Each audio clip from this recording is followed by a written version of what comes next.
What's up, everyone? Welcome back. J-Bone here for Smash This Podcast. Holy crap. We saw the Hardys get broken in half. We saw new champions get crowned tonight. We also saw Runaway Tractor. I don't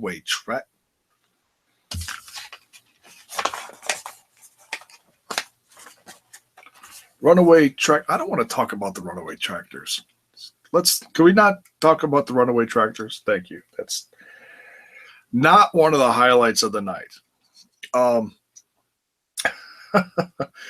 Yeah, like I said, welcome back. Wow, what a hell of a show. We're going to crack a beer and we're going to talk a little bit about Payback. Overall, a solid show, I thought. I ended up getting about half my predictions right. Missed a little bit of the show, not a lot. I missed the opening or the pre-show or whatever.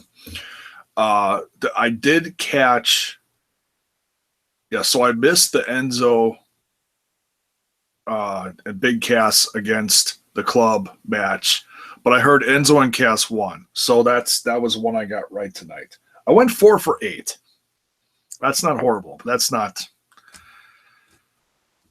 great, but it's not terrible either. So,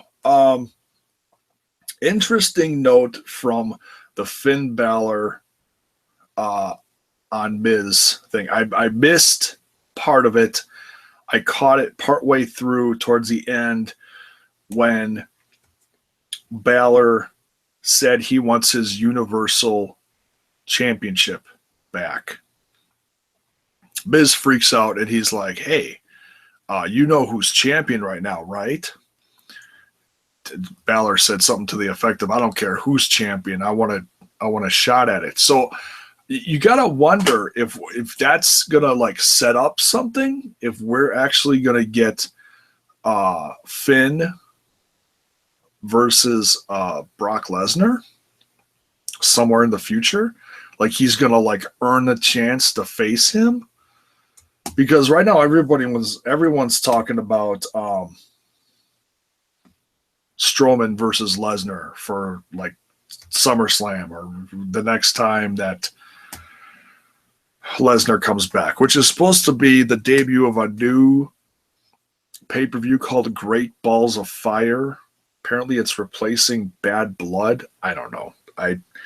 Everybody's making fun of it. We'll have to see if they change it, if they stick with it. I don't know. I don't know. What do you think of the Great Balls of Fire? I'm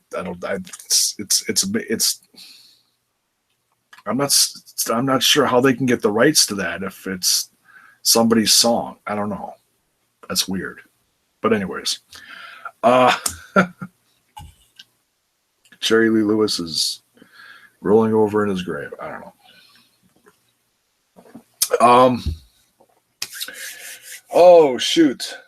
So yeah, great to see Miz get his ass kicked, like always on Miz TV. It's gonna be interesting to see what they do with Finn Balor.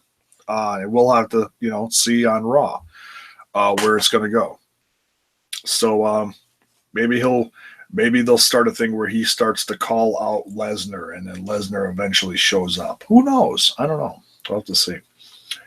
I'd love to see it, though. I've heard a lot of people talk about saying when Finn Balor comes to the main roster, what matches do you want to see? And they're like Finn Balor versus Lesnar. It's like, oof. That's I don't know. See, that's the thing. You're not going to get a real wrestling match out of Brock. And you're going to get a hell of a match out of Finn Balor. So where do the two meet if they are going to face? I don't know. I don't know. That's more of a discussion for another time. Let's talk about the show here. United States Championship match. Holy cow. That was a shocker. That was the first one that I got wrong. I think that surprised everyone.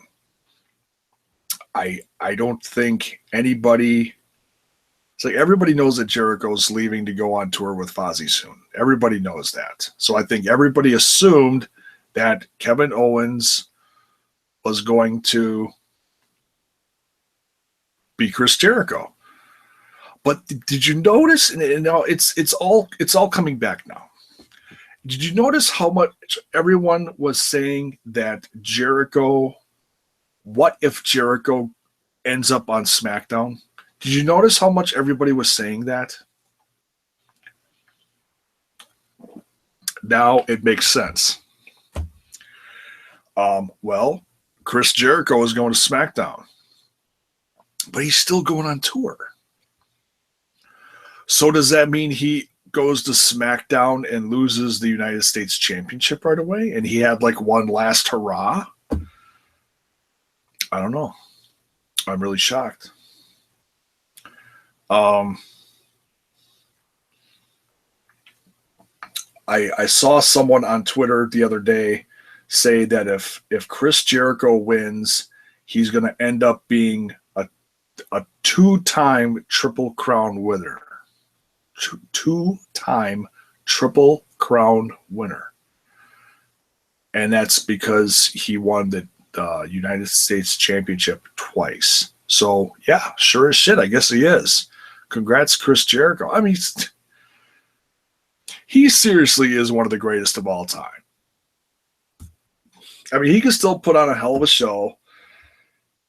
Every time he comes back for a long run, he reinvents himself. It's unbelievable. So, yeah, congrats, Chris. Holy cow. We'd love to see what you're going to do next. By the way, right before I started this, I found a link for the new Fozzy song, Judas. Heard it in its we heard a snippet the other day on Instagram that Chris put out there. I heard the whole song from a BBC radio show, and they played it live on there. And I listened to the playback of the recording. And great song. Great song. I liked their last CD, and I didn't really honestly take the band Fozzy seriously until their last CD. I had no interest in it, I should say. So I didn't bother checking out the older stuff. I might someday, because I love music. So, and I loved it enough to go buy the Fozzy CD. And if the rest of the CD sounds like this last one, especially with this new song that's really good, I'm going to buy the new one. Because I don't buy a lot of music anymore. I listen to a lot of classics. But if you're a fan of the channel, you know what I like. I talk about that stuff too on here all the time. So yeah, great song by Fozzy. Congrats, Chris Jericho, on your United States Championship win. What's next? This is another one I got wrong. Crazy. I really thought that Austin Aries was going to come out with a win because Neville had his number at Mania. Nope, couldn't get it done. I still have this feeling like they're going to face each other one more time, probably on 205 Live, and maybe save a big championship win for Aries then. Or maybe it's just not in the cards for him. I feel like he deserves it. He's good enough. He deserves a run with it to defend it against guys like Tony Nese. Hell, 2-on-1 from the Singh brothers. I don't care. Give Austin the championship. Give him a run with it. I do like Neville with the championship. Don't get me wrong. He's a great cruiserweight champ. He's a great heel. I love him. But I am partial to Austin Aries. I've always wanted to see him do great things, and I think one of those things is certainly hold the cruiserweight championship, if not a championship in the WWE. He didn't get a chance to do it in NXT because he got injured and then just thrown into the network show. So, it's going to be interesting to see what happens next for for Aries and Neville, does this end it for Austin? I don't know. We'll have to wait and see. Like I said, I'd like to see him get one more shot at it. We'll have to see. So yeah, at that point I was 0 for 2. Not a good start for predictions. Found out later that Enzo and Cass won, so I added that one at the end. That made it 4 for 8. Let's see what's next here. Tag Team Championships. Good match between the Hardys and Cesaro and Sheamus. And, there's been such camaraderie between the two groups. You had to feel like something was going to blow at some time. Somebody was going to snap on someone, and sure enough, at the end of this match, that's what we saw. We saw Cesaro and Sheamus snap on the Hardys and just completely destroy them. Even saw Jeff Hardy lose a tooth during the match. It was funny when it happened because Corey Graves kept talking about it like, oh, I thought I saw a tooth fly. And I'm like, I didn't see any teeth fly. Usually you see a tooth fly when it happens. I didn't. I don't know.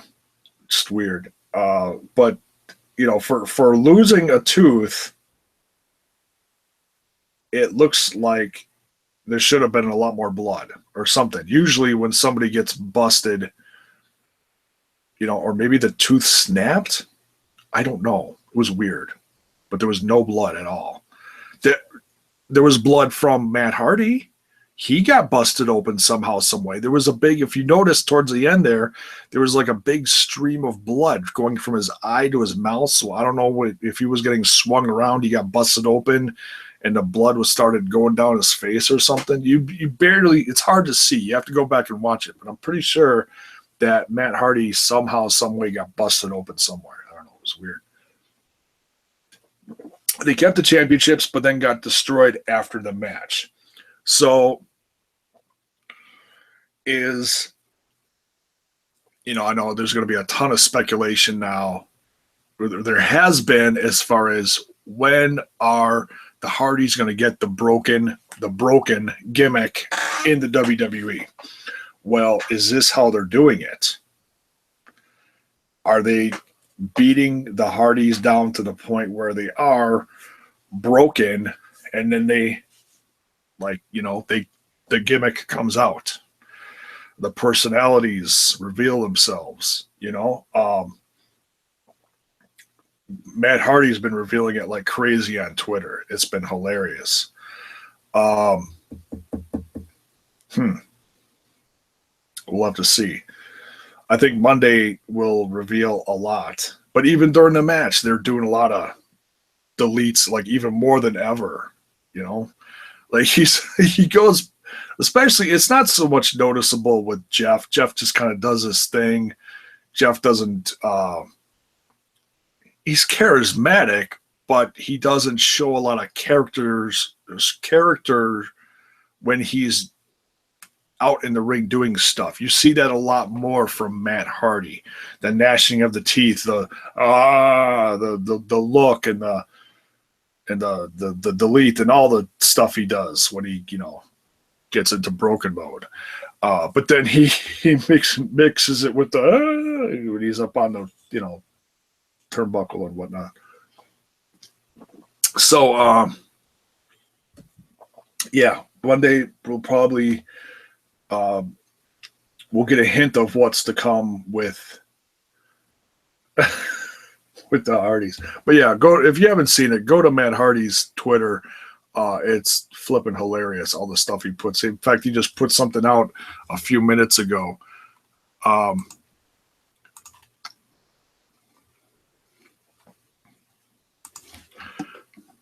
should have kept it up here. This will take a second.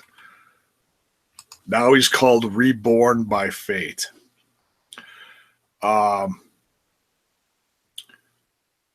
An eye for an eye, a tooth for a tooth.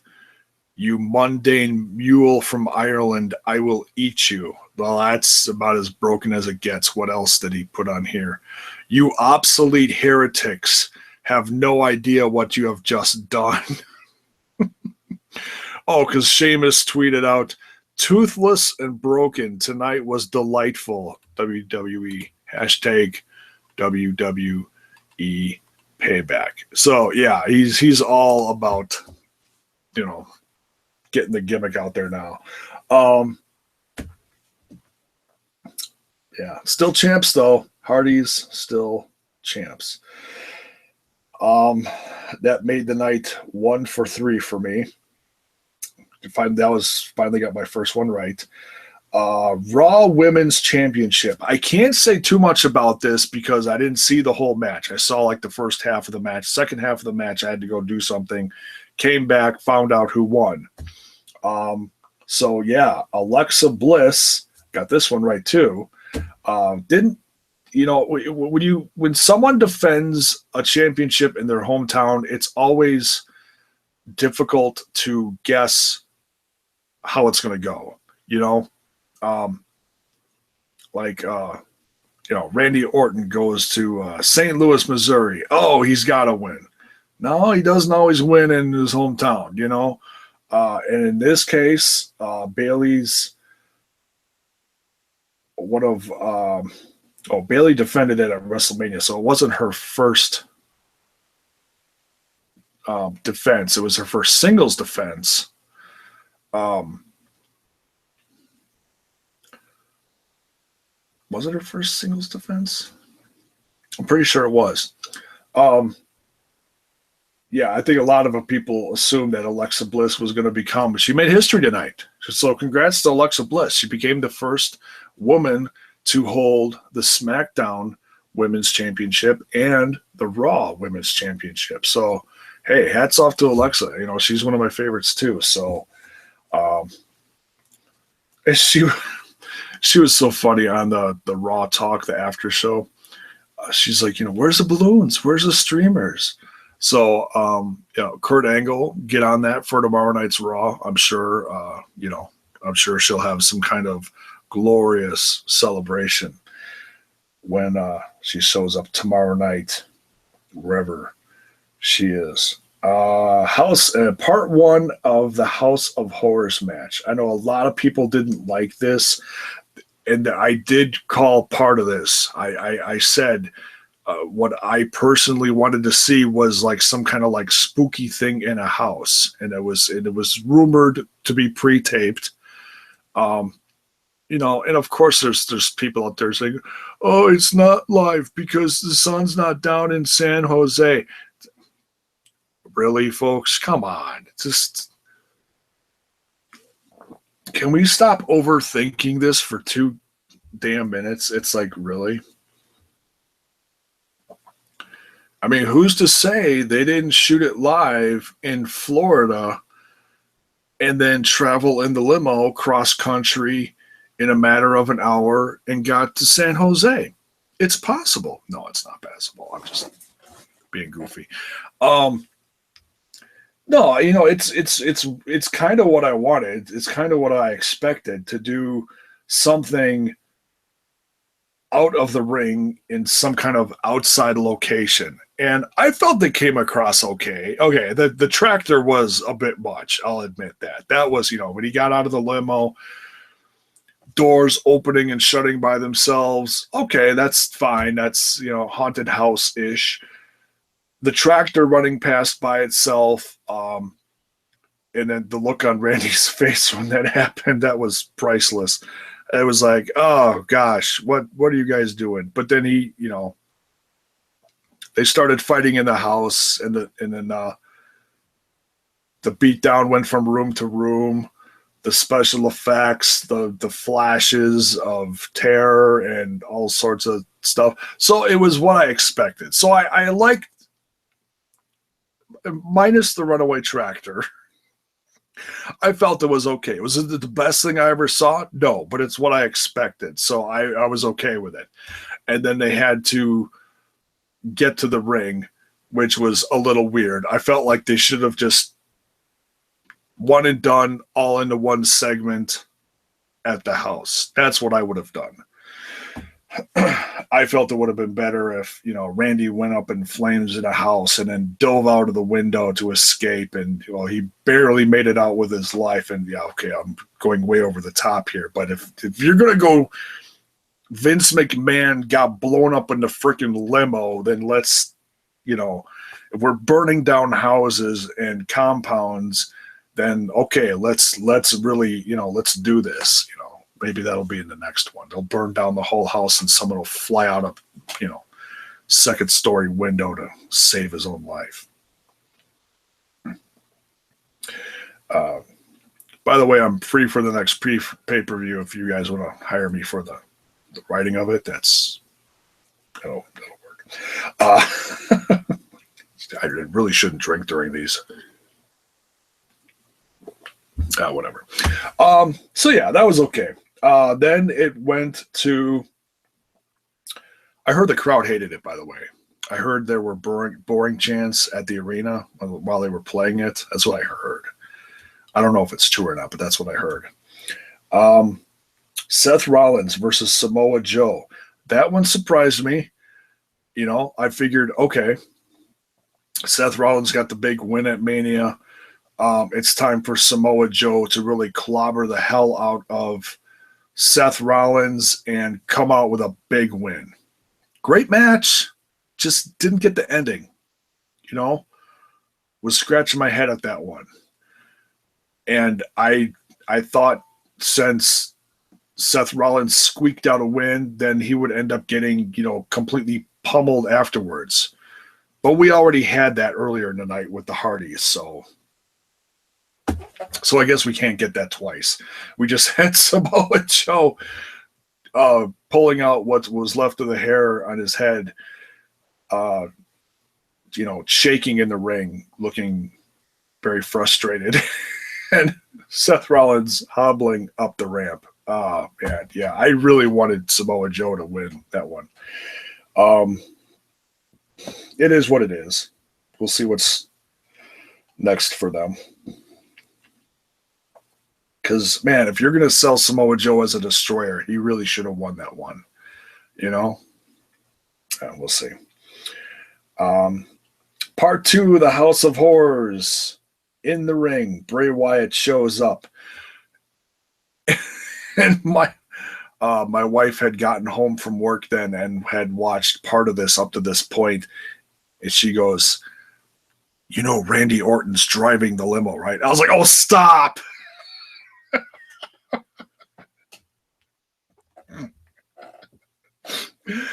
Oh, I would have died. I would have fallen off the couch, died laughing if Randy Orton was the driver of the limo. It's like, no, stop.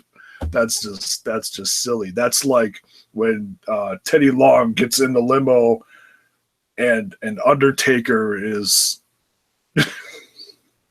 buckle up, Teddy.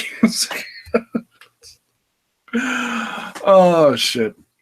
Yeah, and then it ends in the ring, and then the Singh brothers come down, and Jinder Mahal gets in there, and I got all excited about that. I love what they're doing with Jinder Mahal and the Singh brothers. They're shaking it up. It's a head scratcher. It really is. But man, they're shaking it up, and and that's one thing I did not expect tonight. The guy that stole the title shows up on a Raw pay-per-view. That's crazy. That's because I'm like, okay, Jinder Mahal steals the title, explains why Orton versus Wyatt is not for a title. People were so pissed off about that. And it's like, oh, well, they're just wrapping up the feud. And they already had that with the United States Championship.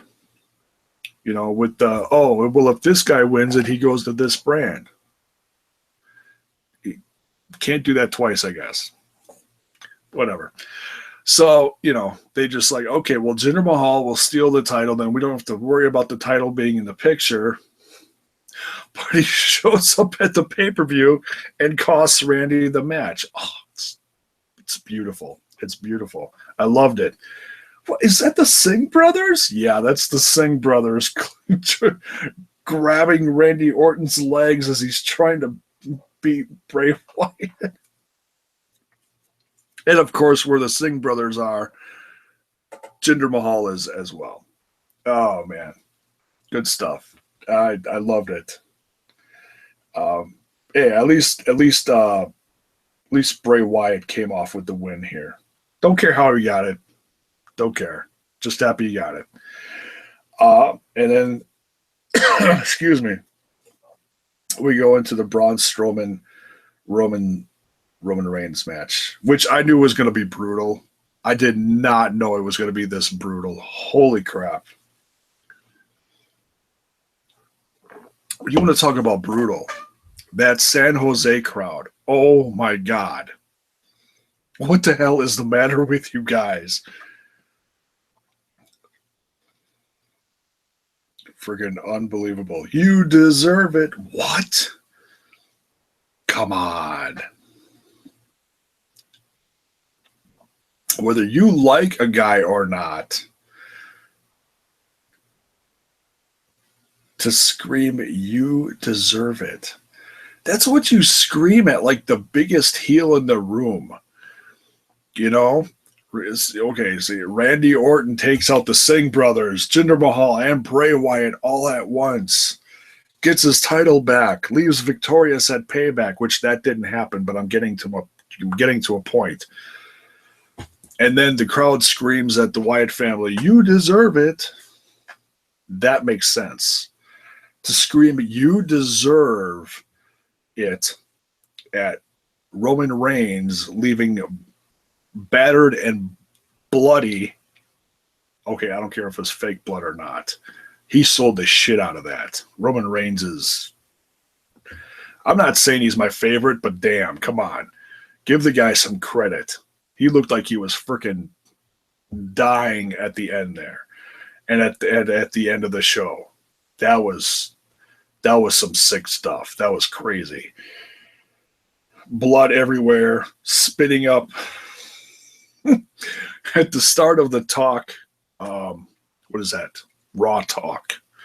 At the end of the pay-per-view, he came through the curtain. He's talking to the referees, still selling his injuries, kneels down at the white wall, spits blood all over it. I was like, oh, God. Oh, it's beautiful. Crazy. And then, you know, I was sitting there yelling at my television, don't put him on the gurney. You know what happened last time? Oh, man. That really made me want to drink during this pay-per-view, but I didn't. I waited till the after show, till now. Unbelievable. That last segment, holy crap. And I was surprised that, well, I was surprised, but I wasn't surprised. I kind of wanted Roman Reigns to, come back and get the big win, but man, he went into this like all beat up. So you knew right off the bat it was, going to be a bad road, going to be a bad night for him. Just crazy. So yeah, Braun Strowman gets the win and then tries to get him at the very end, right before they go off the air, and Braun Strowman comes through and takes the door off the ambulance. Holy crap.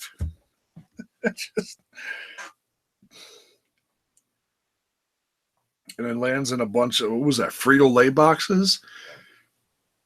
It looked like a bunch of Frito-Lay boxes. What did Frito-Lay ever do to you, Braun Strowman? Jeez Louise. So that made the evening. Well, then I found out that Enzo and Cass won when I was looking at results. I'll probably watch at some point. The Enzo and Big Cass versus the Club match from the pre-show. They got the win, so that made my whole night 4 out of 8, which is not bad. It's not great, but it's not bad. It's 50-50, so half right, half wrong. So yeah, overall, I thought it was a good show. I mean, if I would have gotten 8 out of 8, I was like, oh wow, I guessed it all. Wow, I guess uh, you know, then it probably wouldn't have been that great. But there was a couple of points during the night I was like, what's happening? That's anytime the WWE can do that, then in my book they're doing okay. I know there's people all over the place that are just gonna shit all over this pay-per-view. There always is. I was looking online at people's opinions before I started this. What'd you think of the pay-per-view? F. Really? Oh, you got all your predictions wrong, so you gave it an F. Really? Is this going to be the best pay-per-view of the year? No, it's not going to be the best pay-per-view of the year. But it's wrapping up everything from WrestleMania. So from here on out, we've got part 2 of the, what you could say, the brand split or the trade off or whatever you want to call. Guys switching brands. We're starting fresh now. And this was just wrapping up everything. We're starting a new page now. And yeah, just I felt it was a good show. The matches were good. Did I agree with all the endings? No. I felt like Samoa Joe should have won. I kind of wanted to see Roman Reigns get his payback. Didn't happen. Kind of kills the concept of payback, because that's what it really would have made more sense. Roman Reigns gets destroyed a few weeks ago, comes back, gets his payback. He didn't get his payback. Whatever. Didn't wreck my night. Felt it was a decent show. Decent matches, few surprises, new champions, and a runaway tractor. So that's it for this one. Oh, props to the Ghost Rider on the tractor. That was wonderful. Yeah, let me know in the comments. What did you think of it? Did you love it? Did you hate it? You agree with me? Disagree with me? Whatever. You ain't going to hurt my feelings. Just, if you're going to give an opinion, back up your opinion. Don't just type WWE is shit. That's just stupid. That's just, you ran out of toilet paper? What? Come on. Just back up what you're talking about. Give me an opinion. Give me a reason. Okay? Talk to me. Give me some discussion. Or not. Whatever. Ain't going to hurt my feelings. So yeah, we'll have to see what the fallout from Monday Night Raw is. The most interesting, in my opinion, is going to be what are they going to do with Balor next? And what are the Hardys going to do? Because now are they broken? We'll have to wait and see. Thanks for watching.